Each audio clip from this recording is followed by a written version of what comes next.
dans laquelle nous avons des jeunes Maliens qui vont interviewer sur des actualités du Mali, notamment sur le chômage et le départ de la ministre.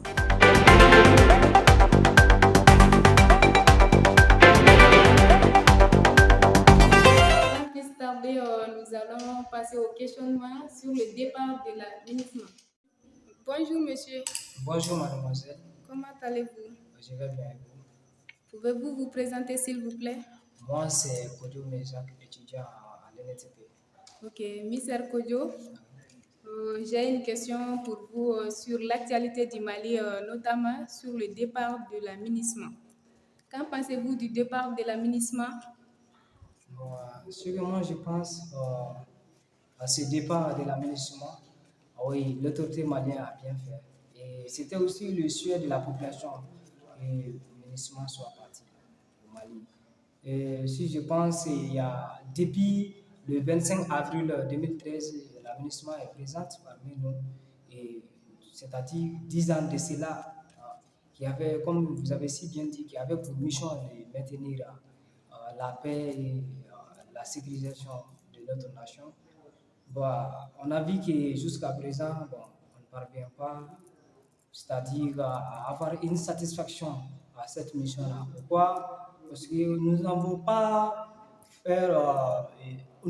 pas pu remarquer un changement vraiment considérable à ce point-là. Donc, je pense que oui, c'est bien. Ok, monsieur, comme vous venez de dire que vous êtes pour, que dites-vous de nos jeunes frères qui travaillent?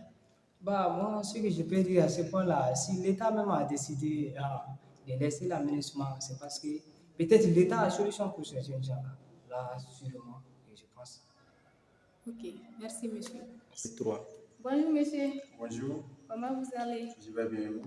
Votre nom s'il vous plaît? Okay. Je réponds à l'identité de Ramadou Kone, un étudiant à l'NTP, Bureau de communication, licence 2. Ok. Monsieur Kone, vu que la MINISMA qui a pour mission le maintien de la paix et de la stabilisation au Mali prend son départ, qu'en pensez-vous de ce départ? Je pense que, tout d'abord, merci de m'avoir donné la parole. Moi, je pense que le départ du MINISMA aujourd'hui intéresse les Maliens. Parce que tout d'abord, le peuple, c'est la nation.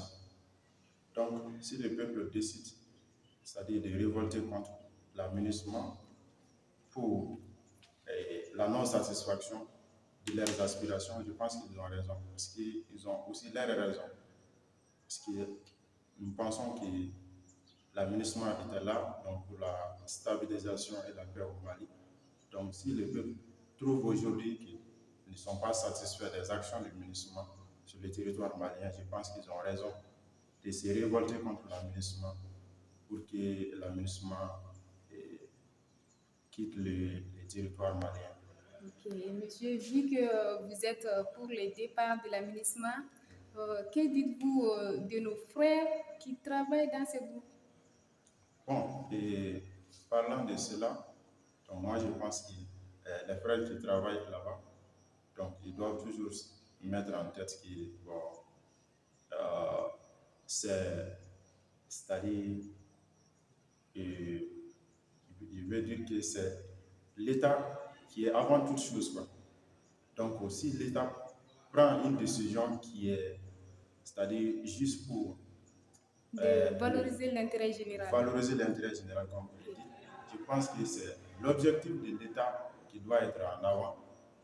Au lieu de l'intérêt personnel, je pense qu'il doit penser à l'État, à l'intérêt de l'État. Parce que quand l'État sera stabilisé, donc quand il y aura la paix dans l'État, donc je pense qu'en revanche, il peut y avoir des activités qui sont rentables plus que les activités du ministère. Je pense que nous devons être tous d'accord pour ça.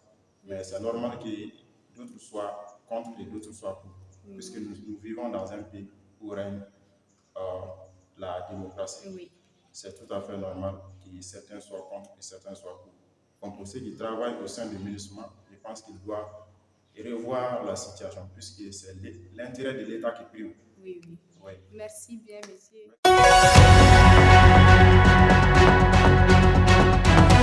Et maintenant, nous allons passer à la deuxième question qui est le chômage qui prend de l'ampleur de jour en jour au Mali. Bonjour monsieur, Bonjour madame, comment allez-vous? je vais bien et vous? Je vais bien, merci. Super. Monsieur, j'aimerais vous poser une question sur l'actualité du Mali, notamment sur le chômage qui prend de l'ampleur de jour en jour. Ok, voilà, merci vraiment de m'avoir donné la parole. Avant de tout ça, je me nomme Foudi Keita.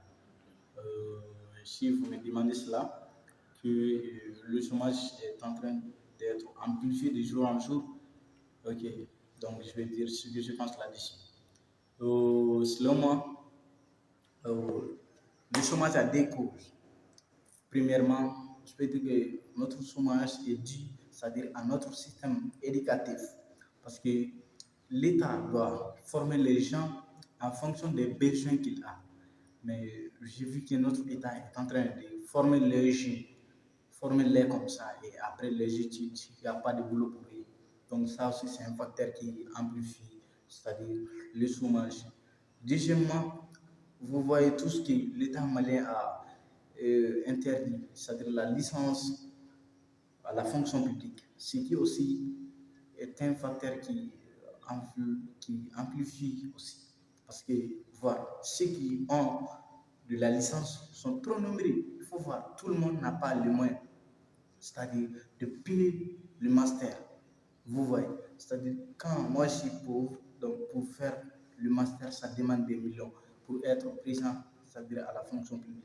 Donc ça, c'est aussi un facteur. Vraiment, c'est très difficile. Voilà. Ok, merci monsieur. Avez-vous des solutions à proposer pour ces fléaux? Si j'ai des solutions, c'est d'éviter notre gouvernement, c'est-à-dire de créer des emplois pour les jeunes, c'est-à-dire créer des entreprises, créer des usines pour que les jeunes puissent y travailler là-bas.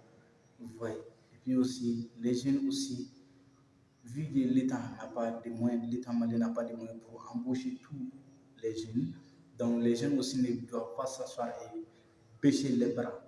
Nous devons, c'est-à-dire mettre du courage pour faire quelque chose de nous-mêmes. C'est très difficile pour l'État aussi d'embaucher tous les jeunes.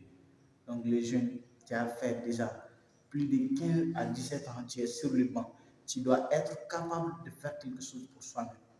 Vous voyez. Ok, merci bien monsieur, à la prochaine. Merci vraiment. Maintenant, nous arrivons au terme de cette émission. Merci pour votre aimable attention et à la prochaine. Qu'Allah règne la paix et la stabilité au Mali.